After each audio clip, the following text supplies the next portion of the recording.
Good morning students. Infrared spectroscopy का ये अपना 5th लेक्चर है। अपन बेसिक्स पढ़ चुके हैं।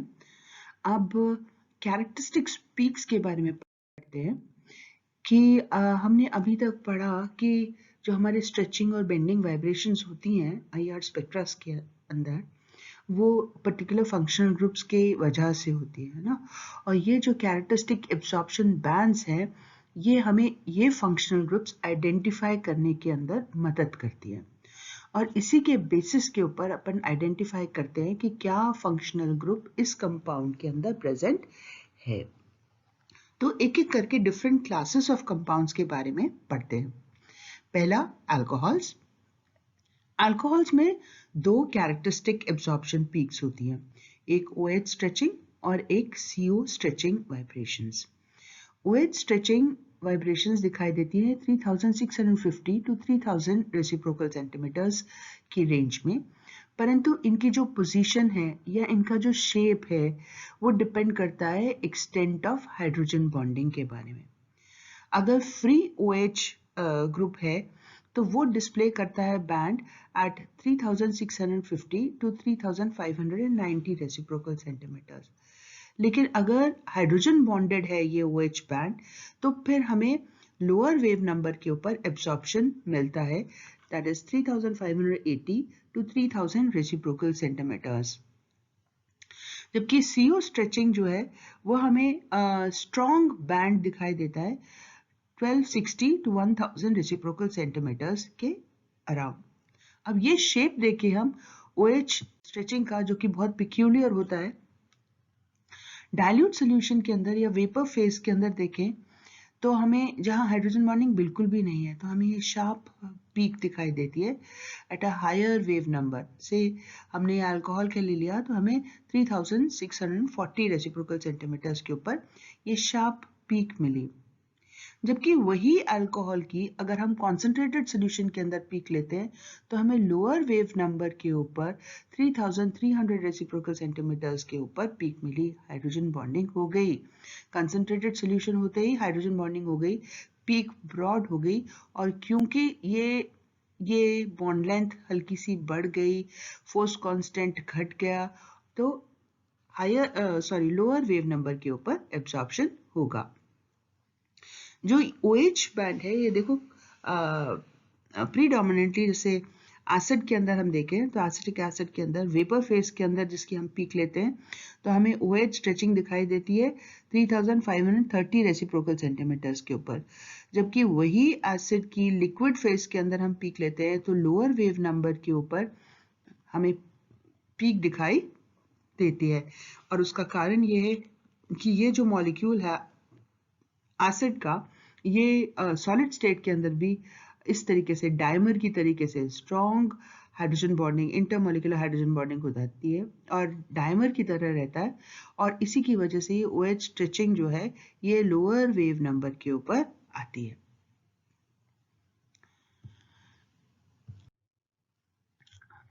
ये डाइल्यूशन का जो इफेक्ट है उसके बारे में हम बात करें, दो तरीके के हाइड्रोजन बॉन्ड्स हो सकते हैं, हमें मालूम है। या तो वो इंट्रामॉलिक्यूलर हाइड्रोजन बॉन्डिंग हो सकती है या इंटरमॉलिक्यूलर हाइड्रोजन बॉन्डिंग हो सकती है। इंट्रामॉलिक्यूलर हाइड्रोजन बॉन्डिंग जैसे हमने एग्जाम्पल लिया 2 हाइड्रोक्सी एसिटोफिनॉन, है ना, this is ortho hydroxy acetophenone. इसके अंदर देखें तो किलेशन हो जाता है, 6 मेंबर रिंग बन जाती है, ये हाइड्रोजन बॉन्डिंग की वजह से इंट्रामॉलिक्यूलर हाइड्रोजन बॉन्डिंग होती है। और इंट्रामॉलिक्यूलर हाइड्रोजन बॉन्डिंग के ऊपर हम देख सकते हैं कि डाइल्यूशन का कोई इफेक्ट नहीं होगा, क्योंकि ये तो एक ही मॉलिक्यूल के अंदर हाइड्रोजन बॉन्डिंग हो रही है। अगर हम सॉल्यूशन को डाइल्यूट भी कर देंगे तो कोई इम्पैक्ट नहीं आएगा, और हमारा ये जो वेव नंबर है, लोअर वेव नंबर और लोअर वेव नंबर के ऊपर एब्जॉर्प्शन होता है 3040 रेसिप्रोकल सेंटीमीटर्स के ऊपर एब्जॉर्प्शन होता है। लेकिन अगर हम डाइल्यूट करेंगे तो और डाइल्यूशन का इसके ऊपर कोई इम्पैक्ट नहीं होगा।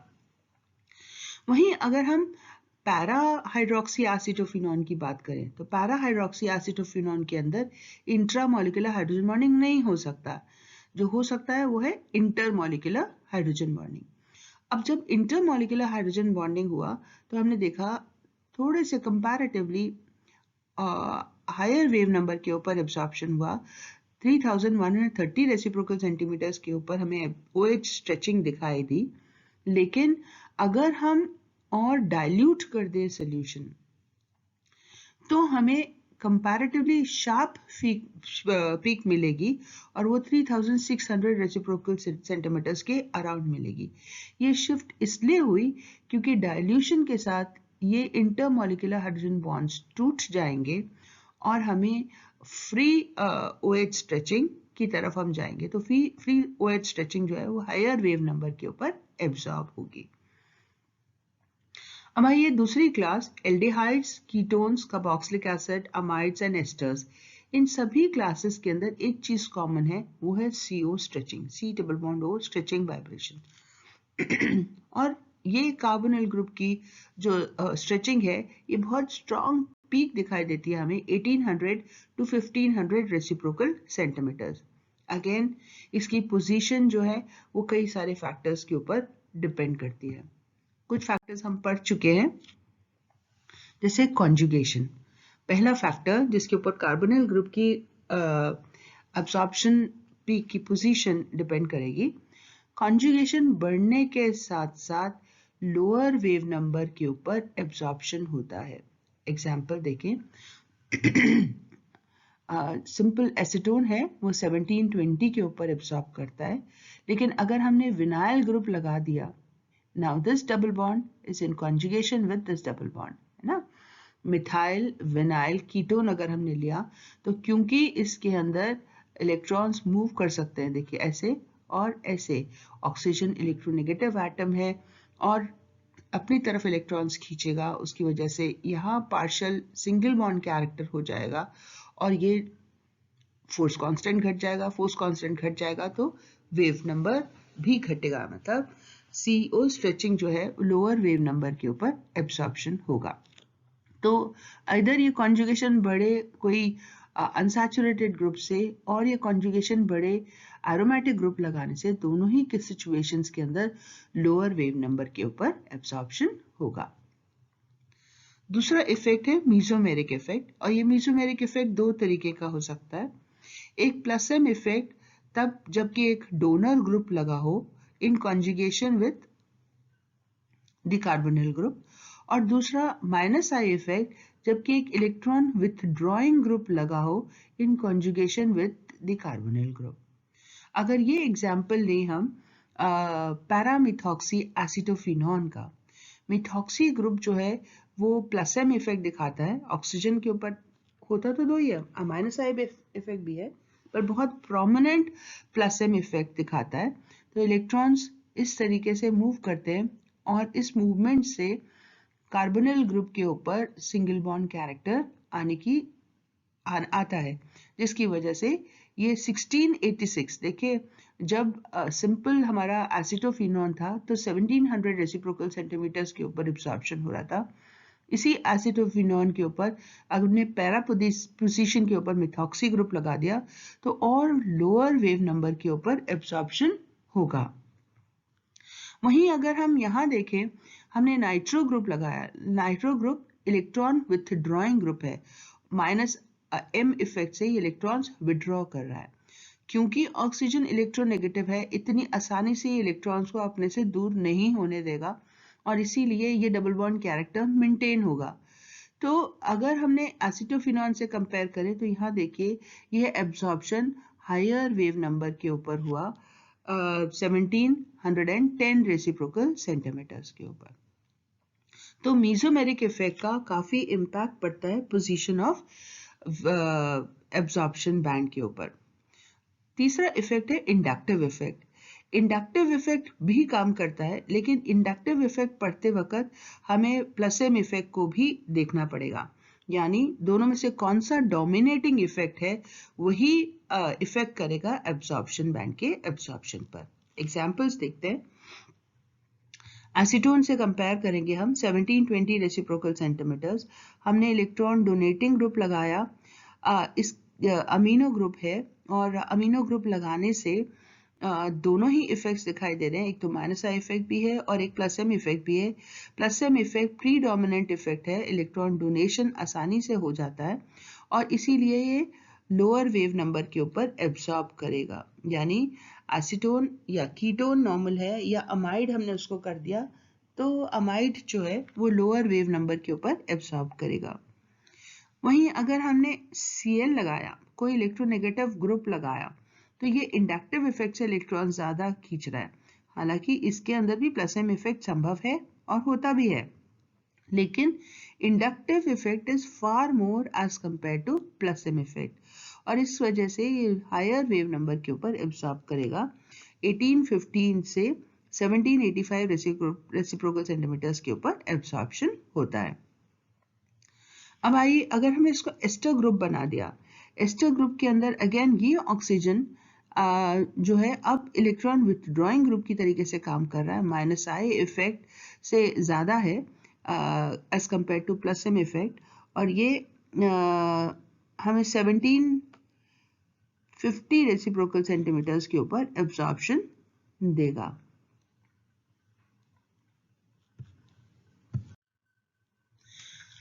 रिंग स्ट्रेन का भी इम्पैक्ट पड़ता है। अगर रिंग सपोज एलिफेटिक सिस्टम है या 6 मेंबर्ड साइक्लिक कीटोन्स हैं तो रिंग में स्ट्रेन नहीं होता, तो इतना इम्पैक्ट नहीं होता। लेकिन अगर हम रिंग साइज को छोटा करते जाएं तो स्ट्रेन, एंगल स्ट्रेन बढ़ता जाता है और जैसे जैसे एंगल स्ट्रेन बढ़ता जाता है वैसे वैसे कार्बोनिल स्ट्रेचिंग फ्रीक्वेंसी या एब्जॉर्प्शन जिस हम कहते हैं कि वो शिफ्ट हो जाता है towards the higher value. Example देखें, एसीटोन से शुरू किया हमने 1720 रेसिप्रोकल सेंटीमीटर्स, साइक्लोहेक्सेनॉन जहां पर कि एंगल स्ट्रेन ना के बराबर है पर ना के बराबर है 1715 रेसिप्रोकल सेंटीमीटर्स। रिंग छोटी कर दी हमने साइक्लोपेंटेनॉन, तो हमारा हायर वेव नंबर के ऊपर एब्जॉर्प्शन शिफ्ट हुआ 1750 और फिर अगर और साइक्लोब्यूटेनॉन कर दिया तो 1775 रेसिप्रोकल सेंटीमीटर्स। तो with increase in angle strain, carbonyl stretching frequency, absorption position longer wave number की तरफ शिफ्ट होती जाती है। अगर हम कार्बोक्सिलिक एसिड ग्रुप के अंदर देखें तो कार्बोक्सिलिक एसिड ग्रुप के अंदर दो प्रोमिनेंट पीक्स हैं, एक पीक OH स्ट्रेचिंग की है और दूसरी कार्बोनिल ग्रुप की है। लेकिन कार्बोक्सिलिक एसिड के अंदर खास बात यह है कि लिक्विड फेज के अंदर या सॉलिड फेज के अंदर भी ये मॉलिक्यूल डाइमर की तरह एग्जिस्ट करता है। यहाँ पर स्ट्रॉन्ग हाइड्रोजन बॉन्डिंग होती है और ये स्ट्रॉन्ग OH स्ट्रेचिंग जो है अगर हमें मिलती है और हाइड्रोजन बॉन्डेड दिखाई देती है और उस कंपाउंड के अंदर 2 ऑक्सीजन है, तो हम ये एंटिसिपेट कर सकते हैं कि इसके अंदर कार्बोक्सिलिक एसिड ग्रुप होना चाहिए। तो ये जो OH स्ट्रेचिंग है ये 3300 to 2500 रेसिप्रोकल सेंटीमीटर्स के ऊपर और जो कार्बोनिल ग्रुप CO स्ट्रेचिंग है ये हमें 1725 से 1705 रेसिप्रोकल सेंटीमीटर्स के ऊपर मिलती है। इन एसिड्स के अंदर इंट्रामोलिकुलर साइक्लाइजेशन भी हो सकता है depending on the structure of the molecule. जैसे ये एग्जांपल लें सैलिसिलिक एसिड का, ऑर्थो हाइड्रोक्सी बेंजोइक एसिड या सैलिसिलिक एसिड, और इस सैलिसिलिक एसिड के अंदर इंट्रामोलिकुलर हाइड्रोजन बॉन्डिंग आसानी से हो जाता है और इस इंट्रामोलिकुलर हाइड्रोजन बॉन्डिंग के होने की वजह से ये और लोअर वेव नंबर के ऊपर एब्सॉर्प्शन होता है, 1665 रेसिप्रोकल सेंटीमीटर्स के ऊपर एब्सॉर्प्शन होता है और OH स्ट्रेचिंग हमें hydrogen bonded OH stretching 3300 to 2500 reciprocal centimetres पर मिलती है। एसिड का डेरिवेटिव देखें हम एस्टर्स, एस्टर्स जहां पर कि कार्बोनिल ग्रुप है और अल्कोक्सी ग्रुप है ना, तो दोनों ही एब्जॉर्प्शंस मिलती है हमें, strong C double bond O stretching और CO स्ट्रेचिंग। CO स्ट्रेचिंग, जो C double bond O stretching है वो हमें एस्टर्स के केस में 1750 to 1735 रेसिप्रोकल सेंटीमीटर्स पर मिलती है। अगर यहाँ पर alpha beta unsaturated aryl asters ले तो ये और लोअर वेव नंबर के ऊपर शिफ्ट हो जाती है। अल्फा बीटा अनसैचुरेटेड लेंगे तो कॉन्जुगेशन बढ़ जाएगा। CO स्ट्रेचिंग वाइब्रेशन जो एस्टर्स की है वो दो बैंड्स दिखाती है 1300 to 1000 रेसिप्रोकल सेंटीमीटर्स की रेंज के अंदर। दूसरा डेरिवेटिव कार्बोक्सिलिक एसिड का अमाइड्स। अमाइड्स के अंदर हमें कार्बोनिल फ्रीक्वेंसी दिखाई देती है और साथ ही साथ ये जो NH2 है इसकी NH स्ट्रेचिंग दिखाई देती है। तो हम बड़े आसानी से देखिए डिफ्रेंशिएट कर सकते हैं। अगर एसिड और अमाइड में डिफ्रेंशिएट करना है, वहाँ हमें OH स्ट्रेचिंग दिखाई देगी, यहाँ हमें NH स्ट्रेचिंग दिखाई देगी। यहाँ NH2 है, यानी हमें कपल्ड वाइब्रेशन मिलेगी NH स्ट्रेचिंग के अंदर ना।